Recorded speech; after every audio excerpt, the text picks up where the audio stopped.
शाळेत लेट गेलो आता डोंबे वास्तर मारतो. खायला लवकर सामान घेतो निघतो. किती वेळेस बघते ओ शैलेश काका, एक आहे ना निरमा पुडा द्या, साबण द्या, एक अंगाला लावायचं साबण द्या, 2 कुरकुरे द्या, एक तेलाचा डबा द्या. थांब जरा हळूहळू सांग. पहिले काय देऊ? हा परत अंगाला लावायचं साबण. अंगाला लावायची साबण. हा परत ते एक साबण कपडे धुवायचं. कपडे धुवायचं साबण. हा आणि हा अजून हा कुरकुरे कुरकुरे कुरकुरे कुरकुर कुठले देऊ? द्या हे बघ, हे द्या. हा पटपट सांग चट. हा आणि हे एक द्या तेल. परत हा बस. बस. हा तुला गेला शाळेत? नाही जायचंय ना, आपली जीडीपी बरी इंग्रजांपेक्षा. आज आहे का? हा मग एक काम करू हिशोब मार बरं एवढं. बरं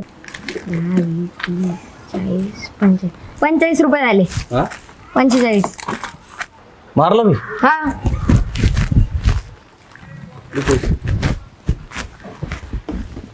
हे ना 5 रुपये द्या परत. याचा मार बरं. हा द्या. आई इंग्रजी ते 10 20 30 40 45 46 47 आणि हे झाले किती 53 रुपये झाले. कुठल्या शाळेत आहे तू? झेडपी जिल्हा परिषद. तू रे? English medium. शिक जरा जाऊन काय उगा बापाचा पैसा वाया नको घालू. तर बापाला मस्त पडतंय. स्वतः झेडपीला शिकला आणि अधिकारी झाला चांगला आणि तुला चांगलं टाकलं इंग्लिश स्कूलमध्ये. हा याच्यामुळे आपली मराठी शाळा मागं राहायला लागली. पण जे मराठीत राहतं ना हे असे विद्यार्थी घडते त्याच्यामध्ये. बघ जरा. हा येऊ का? हा जाय घेऊन. पिशवी द्या.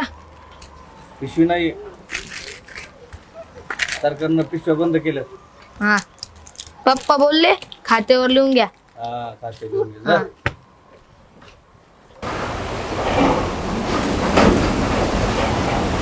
बरं झालं माझ्या पोराला झेडपीला टाकलं, नाही ते असं झालं असतं इंग्लिशला टाकलं असतं तर. हे इंग्लिशवाल्यांना नुसता बाजार मांडला पैशाचा.